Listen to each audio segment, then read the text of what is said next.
So,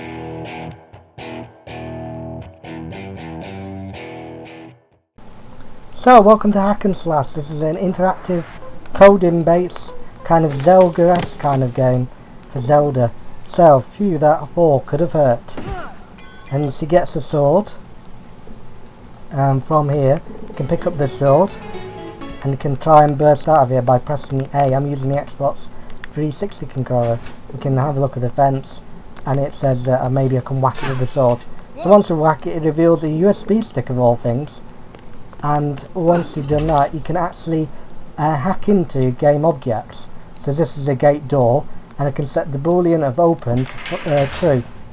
It has got some very nice positives, this title, that it actually teaches you a few of the coding variables, and if you wanted to get into programming and wanted to have a kind of nice experience in programming to try and learn it, then this could be a way of actually having a look at a few things and having a bit of fun at the same time. It is more of a game, but that actually has got a kind of a double use to it that helps you out. So we've got Navi here, or I read Navi anyway. If you got free, be careful, that hole is tricky. You're Sprite, right? That obviously rhymed. Yeah, Hobbs. Hey, you're a human. Red human. Red? Oh bits, we found each other. And this weird glow, I think we're mates. I think we're going to be best friends. Well, it's the weirdest online dating site ever. Nearby. And we've got the wizard, and he looks a bit like Gargamel from Smurfs. Wizard Zap with orange hair. Hey, we've got an evil pixie. Maggot time, boom. Still away. This is the evil guy of the game. Fireballs, foofs. Oh yeah, that was an entrance. I think that came from outside, which is probably all that energy from Navi. Oh yes, best friends forever. Oh yes, what's my name? I don't know. Oh come on, you born with a sprite, you pick a name, you know the rules. So, who made the rules? I don't know, they gives the rules. How about we call you, let's think of something evil to call. Actually, let's just go with Nabi. Navi's brother. Nabi, you're awesome, and your name can be Wensley. My name is Lone Wolf.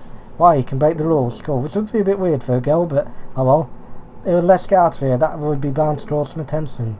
Let's go on an adventure, because all games have an adventure. So I can whack the USB. There's some nice artwork to this game. It is Double Fine. You make absolutely fantastic games. I do like all of Double Fine's work so far. Right. And it is on sale in the Humble store at the moment, so if you're into there, that's one of the things. The major thing you can do about this game is configure any of the actual obstacles in your way. So I can have one remaining putts, but obviously that won't unblock me. But I can have probably about 11 putters from that one put. So there we go. The block levitates out my way. You can always configure the hex as well to drop some hearts. So I can probably get about 14 hearts from there, which is a bit of overkill. There's a little bit of a camp over there. So let's explore. There's loads of different things you can do in the game. Loads of different pathways, loads of different treasures. So then loads of actual tiles there. And here we go. There we go. Easy enough. Sometimes it takes a bit of time just to get into place there. So I've got an extra heart. I don't see the Zelda reference anymore. But there we go, 4 hearts now. So this is a bit of code. And what this does is a bit of a gaming puzzle. All gaming puzzles in code. So self.world, I think this is UAL. UAL, I can't quite say that. But anyway, self.world, so it's about the world. Count the number of days. If 50 days have gone by, spawn a beats treasure chest to the beats. If I think that's 5 million days go by, spawn grotto treasure chests. And there's a clever puzzle to that. I have played a little bit of this game just to have a bit of research before I fully go into it, just to get what I'm going on about. Right, I think we've gone up there already, so let's go to the side. And there's an enemy, who's just actually took a bit of health. But the interesting thing is you can also plug USB into the enemy's backside. So yeah, that's quite interesting. Although it'll probably give me a lot of images after this. So let's scoot along. There's plenty to do. I'm going to scoot along this way. And here we go, our first puzzle. There's 2 tortoises and we can't get to the treasure chests unless we move one out of the way. But the thing to do with this is to move these blocks. So I'm going to give that remaining puzzle a 5 and then move that one out of the way. And that one I'm going to do the same. I'm going to give it a number 4. And here we go, I've just actually moved the turtle. And there's our first item. That's a weird artifact. Wonder what that thing does. I've got no idea what this does. Queen Spikes, Grave Hearts. I'm sure it'll come up one day, that item. So we've got loads of different variable changes we can do. Actually, I think I've jumped down from all the side quests. So I think I need to have a look around. Oh, here we go. Here's an enemy. Let's see if we can program him. So we can go in aggressiveness, attack speed, damage per hit, and keep attacking. So we can just turn it to attack once. We can turn it so it doesn't attack me, or we can actually make it move backwards. So in a bit of time, it does take a little while and you can't use the keyboard, we can do it to move backwards, and that is fantastic. If Doctor Who had a sonic screwdriver that did that, all the Daleks would be moving backwards instead of forwards, so that would be absolutely crazy. So let's have a look what else is. We've moved down into this hole,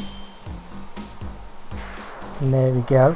We found another treasure chest and we can open that one and we get another thingy, and here we go, night day speed. So you may remember that we had a bit of a puzzle before about that code. So if we set this up and just keep on putting the percentage up and up and up, and here we go, 1000%, and as soon as we get out of here, hopefully with a bit of luck, that puzzle will be right and we'll get a treasure chest. Alright, so I'm just going to do what we did last time, move these blocks out of the way and jump up. There we go. As you can see, the day and night cycles are moving very quickly. It's turning into day and night very quick. So it's very inventive, the actual way they've done this title, of actually being able to program the world around you.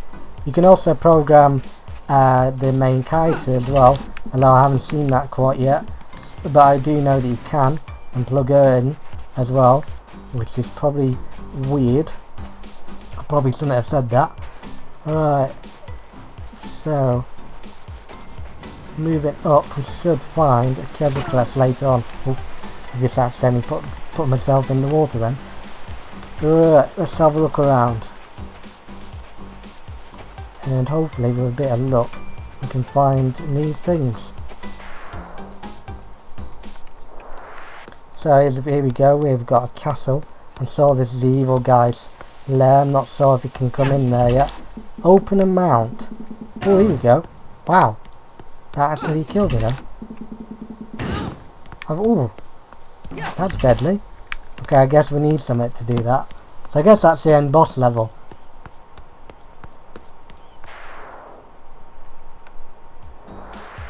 Right, let's continue onwards and find more stuff. Right, I'm low on health, so I can just set this to 8, set it on fire, and there we go, loads and loads of health. Just from one butts. Ooh, that was very dumb. At least that doesn't harm you. It's a really good game for kids and adults too. Anyone that loves the kind of Double Fine mythos will love this title. So here we go, I've just solved the puzzle here. Hopefully we just... let's just move that out of the way. So as you can see, sometimes it can be a bit fiddly, that's the only trouble, with no keyboard support. So that rock wanted to get rid of that raven, and there we go. Now the rock's moved out of the way. Because all rocks have googly eyes. Probably because of Patrick Star, if you've ever seen SpongeBob. This is a bit of a weird reference to me knowing. Here we go, we've got a bit of another enemy now. And there's loads of stuff on this one. So we can give it a charge distance, charge speed, damage. So let's put the damage up, explode, and put it on the good side so it can be helpful to us. Health, and we can give it a load more health. And idle behaviour will swap that. There we go. So now that turtle is on our side. So unless we actually walk into it, which would have been a bad idea. This is the actual loading screen. As you can see here, you can move around in time as well. So if you miss something, you can time travel, which is absolutely fantastic. I think that's all I'm going to say today. There's not much. I'm just going to actually pick up the actual item on the beach now that spawned from the actual puzzle. Oh, that was dumb. Alright, let me just get out of here. You could have actually gone onto that turtle, I think. And I think it's a much safer way to go across the bridge. You can't whack it with a USB because it's got no exposed USB port. That's what you're looking for when actually doing the actual USB hacking. Well, I say hacking because it's not really hacking, but you get what I mean by that. It is the namesake of the game, hack and slash. I can't actually get around to the beach now. I can't remember where I actually found that. I'm just going to look around a bit more, see what I can bump into. So, get away from that bird. Oh. Ouch! That really hurt. So as you can see, there's a lot of things you can actually fall down on. I'm going to have to pick up some hearts first before I actually think about doing this. So here we go. I should fill out everything. So it's a very inventive title. There's a lot of puzzles. There's absolutely a lot of crazy things you can do with the game.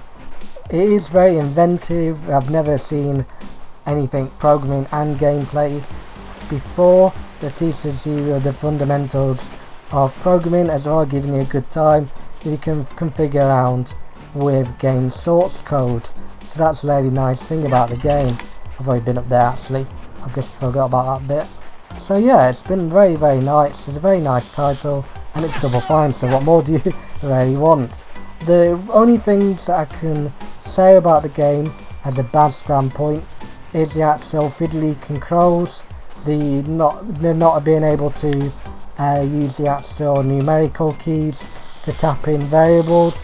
It would have been much nicer to have that control when selecting numbers, obviously, because that is a lot more easier than having to scroll past them, and it's a lot more quicker. So that it's just from a user interface point of view, then that is the only bad thing that I have a point of, as well as not being able to know where you're supposed to go, as I'm a bit stuck at the moment. But otherwise, it's a very solid title. For a tenner, you can't really go wrong. The artwork, the animation, everything is smooth. So yeah, I hope you liked that video. Please like and subscribe for more.